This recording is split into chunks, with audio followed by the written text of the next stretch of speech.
Hello everyone, it's Rhonda, the Educational Empowerment Coach at It's Time to Protect.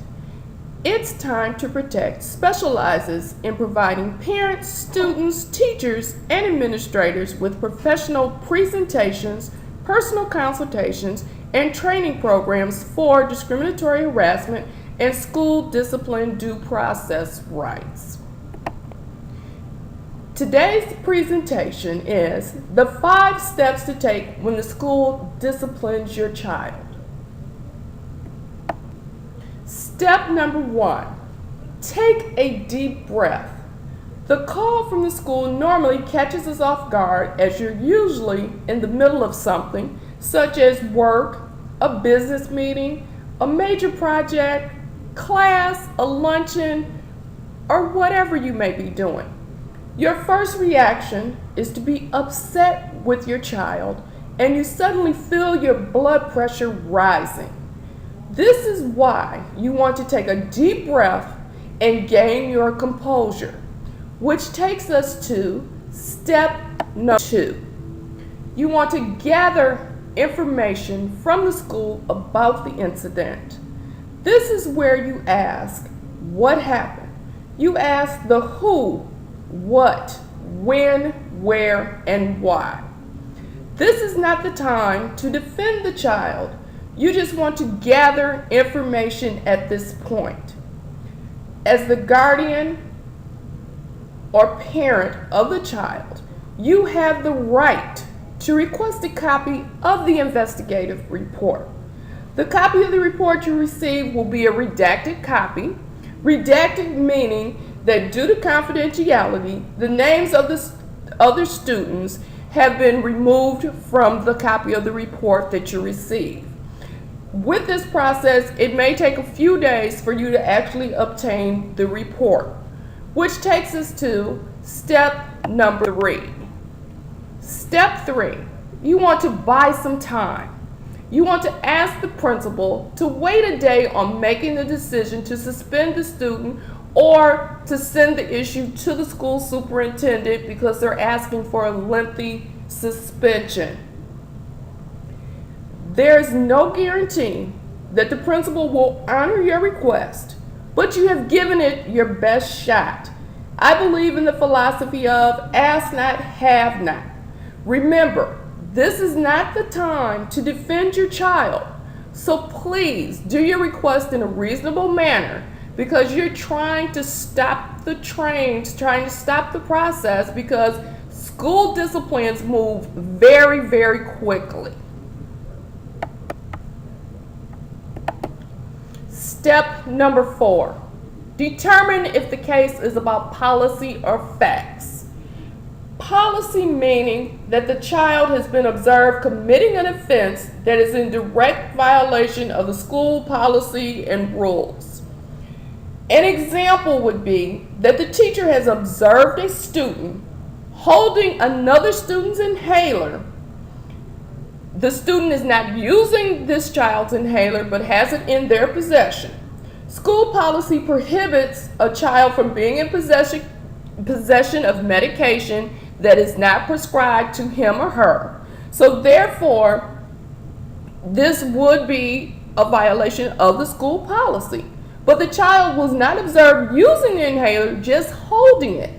So without other details, there is the issue of would the policy actually apply in this case? So in this case, you would have the dispute of the policy being used appropriately. Now let's move on to facts. Facts mean that the case is built on the words of others or circumstantial evidence.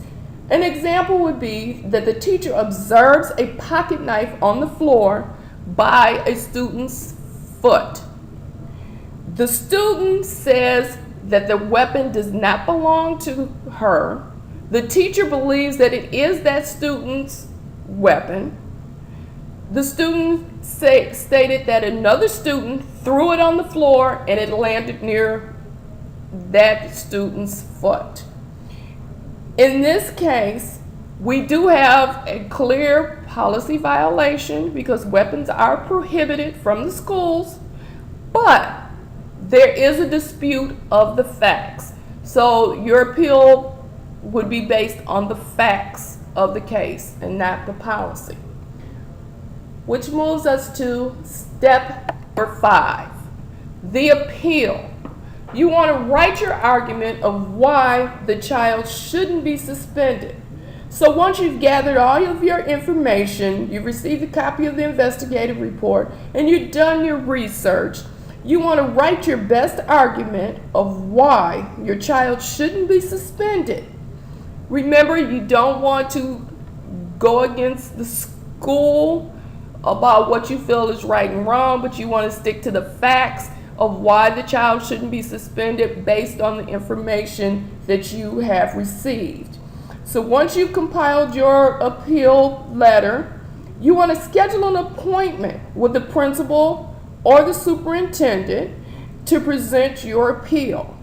You want to remember, don't get angry and accuse the school. You want to remain calm and present the facts that you believe that the school was not made aware of.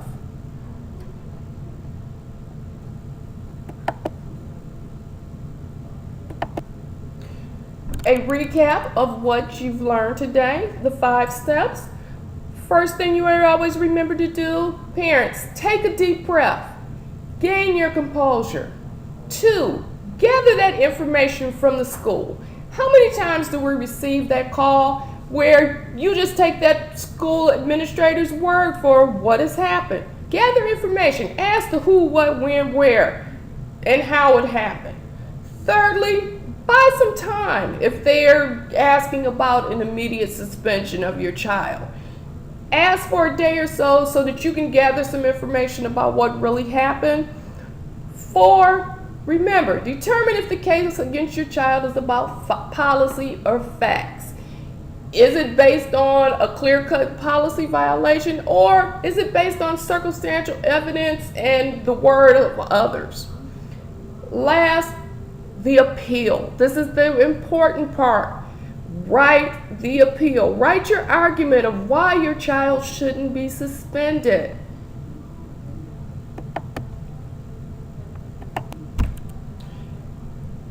For further assistance in school discipline issues, I encourage you to go to www.itstimetопроtect.com.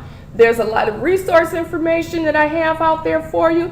And I also encourage you to go online today and to purchase my new ebook, Protecting My Child's Due Process Rights, a guide to asking the right question when the school disciplines your child. In this book, there are sample letters for you, there's questions, there's resource information, and of course, there's my contact information and all of the things that I can assist you with in the process. I thank you for listening today, and please stay tuned for further episodes from the Educational Empowerment Coach.